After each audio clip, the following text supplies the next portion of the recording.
gardeners are hiding this simple secret. But today I'm revealing it. The magic ingredient for bigger, brighter, and healthier flowers is something you already have at home.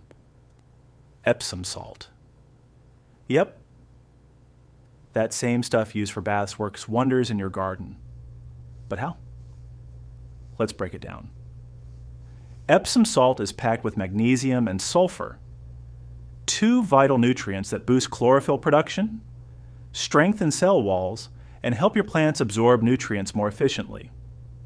To make your flowers thrive, simply mix 1 tablespoon of Epsom salt in 1 liter of water in jug.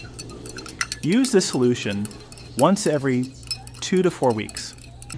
Water your plants at the base, not the leaves, and watch the magic happen. Within days, you'll notice greener leaves, stronger stems, and more vibrant blooms.